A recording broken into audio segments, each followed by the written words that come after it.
Hi, Greg. I am really excited to share this revised floor plan with you. Based on the meeting we had yesterday, there aren't going to be too many tweaks that you'll see to the ground floor or the second floor, except for the fourth riser being added here so that now there's 40 inches for some large pendants to hang down in the stair tower. But you'll see the basement plan, and I think it is all working out really well. So let's start from the entry. I'm labeling this bridges now, for now, even though it might just be at grade, depending on your opinion of the basement area. So for now, though, I've got a double door entry opening into a wide living room with a screened wall for the stairs heading down and the stairs heading up as well.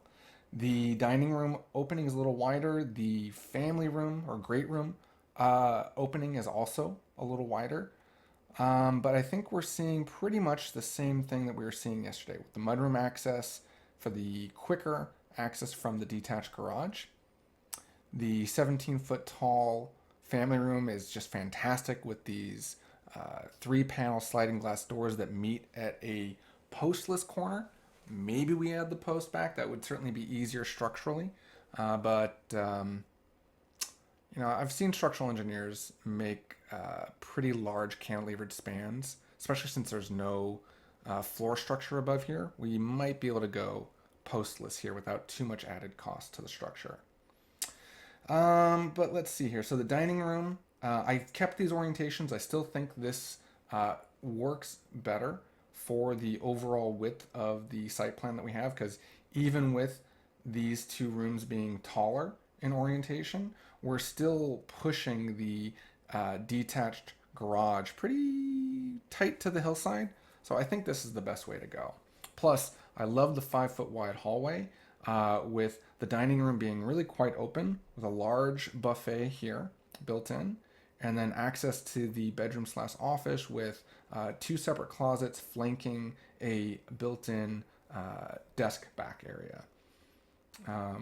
Little bridge, or sorry, a little door for direct access out to the potentially nice landscaped area here over this L-shaped light well.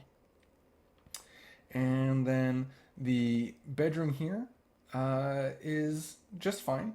Perhaps a bit tight in this dimension, but I think it works just fine. It would have sliding glass doors out the back, nice tall windows along the what would be the front elevation here, and then both the office and the bedroom have access to this bathroom here. I've opted to show a door directly to the exterior.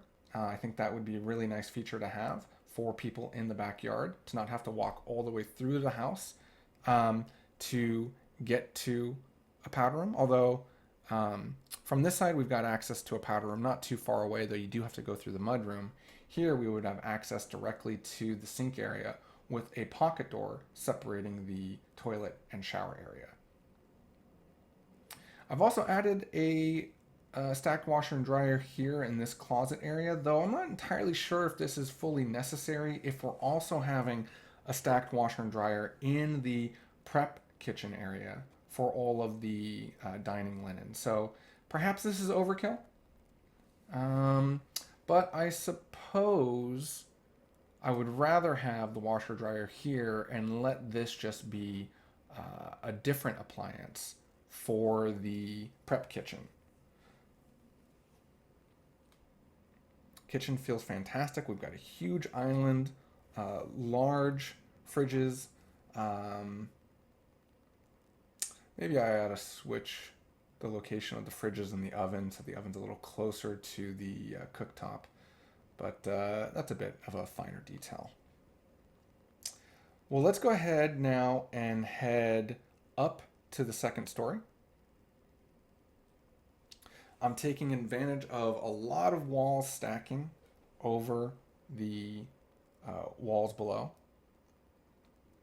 I've deviated where I need to, though. But again, we've got the four risers here, so that's pushed this bathroom 2 and bedroom 2 further towards the front.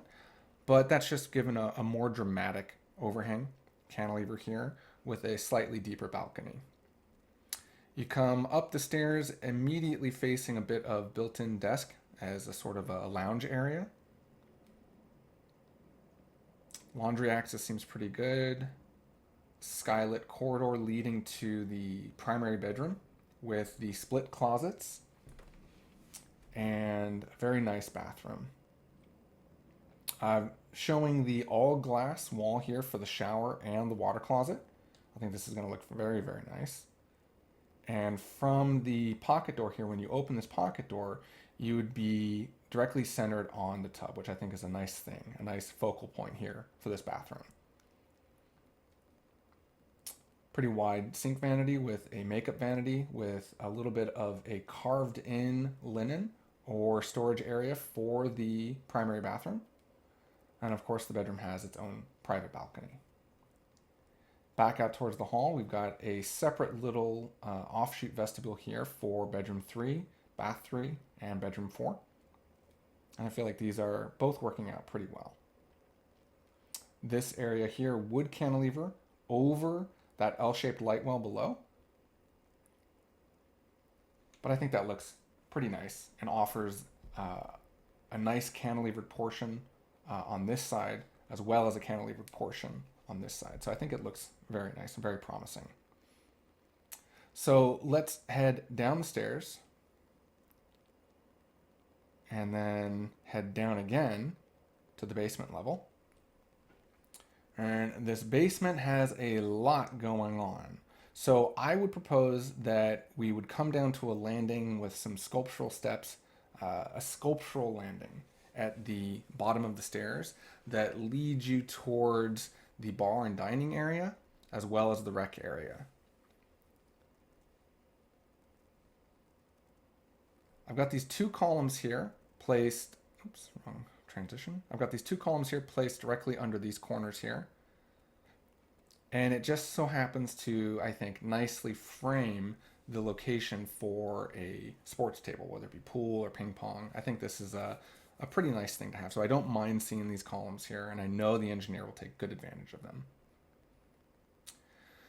So from the rec room, we've got this, or the rec room in the basement has a sliding glass door at this end and another sliding glass door here at this end. So we're bookending this large rec room with natural light both on the northern side and on the brighter southern side.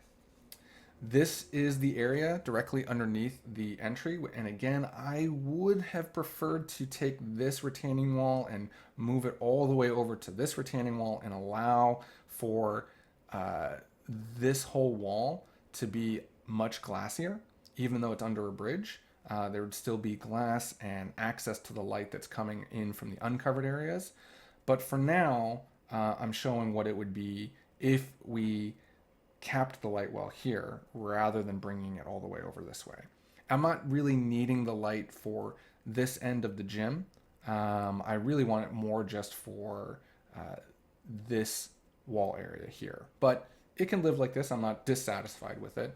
I'm just letting you know what I would prefer to see. Access into the gym. The gym has its own closet and its own bathroom with access to natural light from this light well.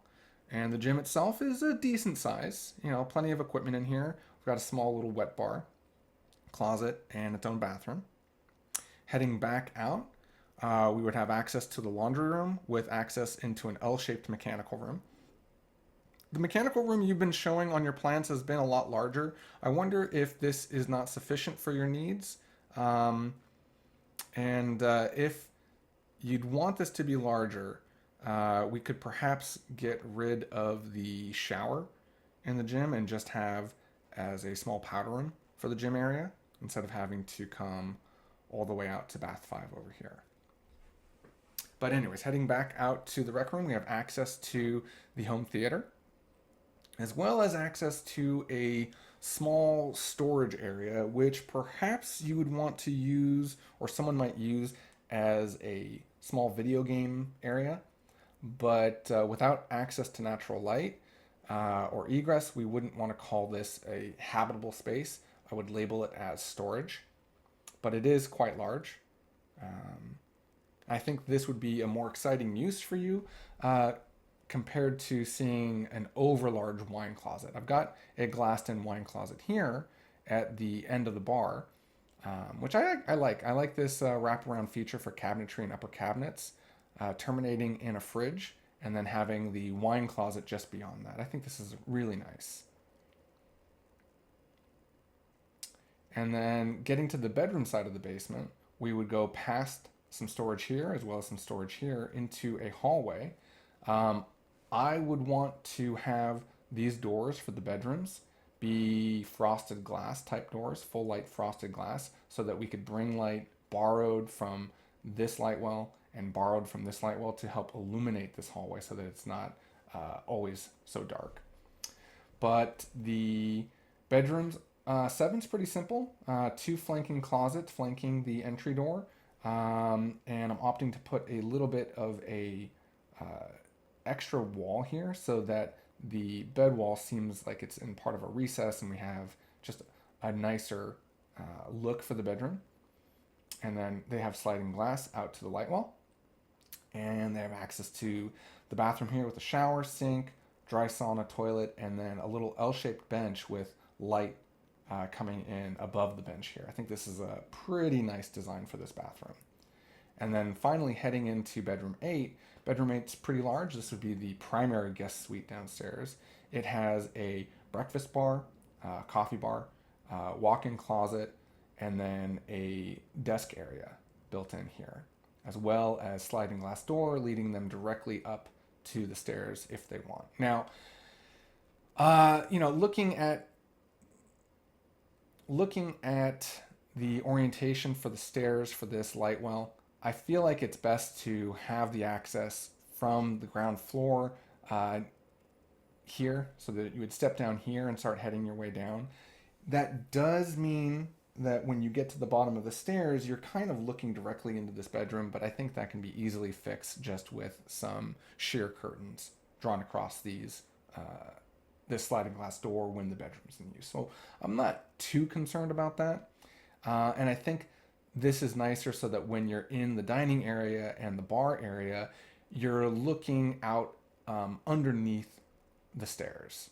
And you'd see the open area underneath the stairs rather than just looking out onto the lower stair area. So I feel like this is the area that wants to be taller, and especially since it again leads us more directly to this access from the main kitchen and from the great room.